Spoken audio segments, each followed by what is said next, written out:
people. Mula pa lamang po sa strategy hanggang sa actual experience ng bawat customer.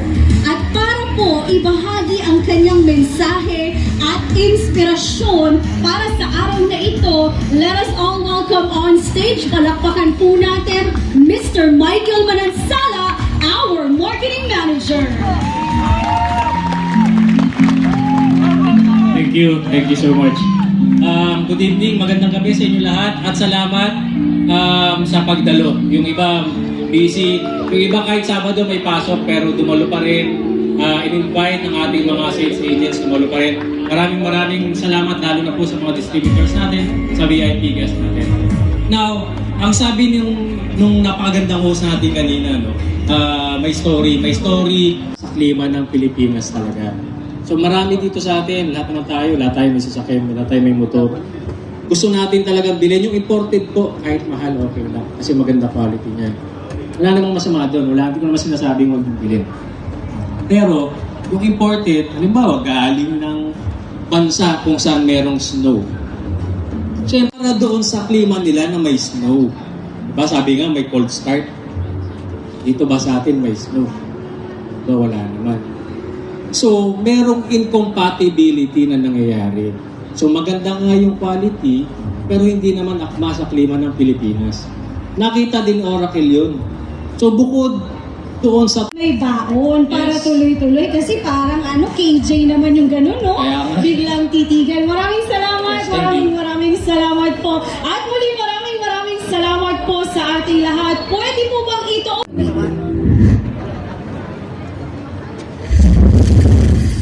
May sandali.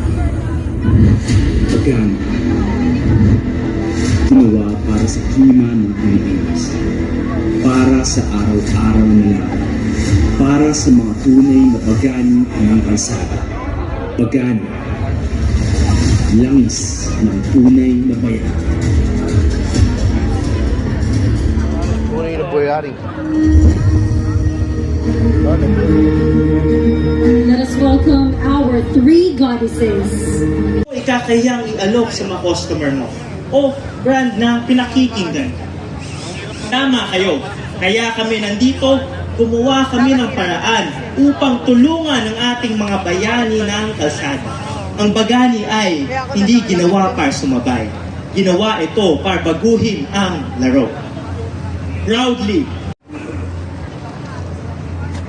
sa mga riders at sa mga drivers, ang gusto natin, mas maayos na andar, mas kampante sa biyahe, at syempre, mas sulit sa bawat palit. Sa mga dealers at distributors, hindi ka lang taga-alok ng produkto. Atin ito.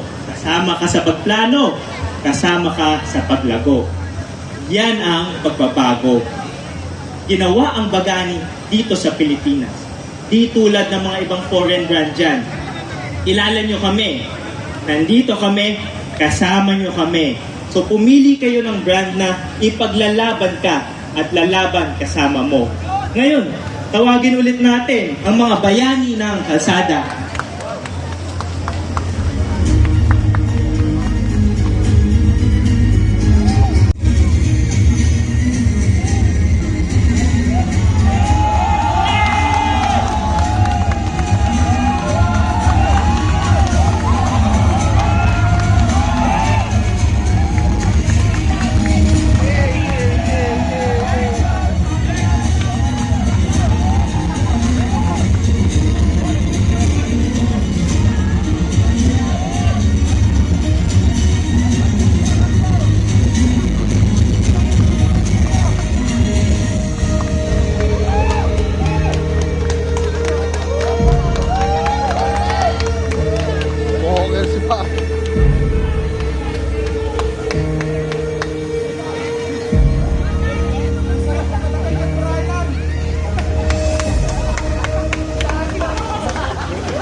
Para sa biyahe mo, para sa negosyo mo, para sa Pilipino.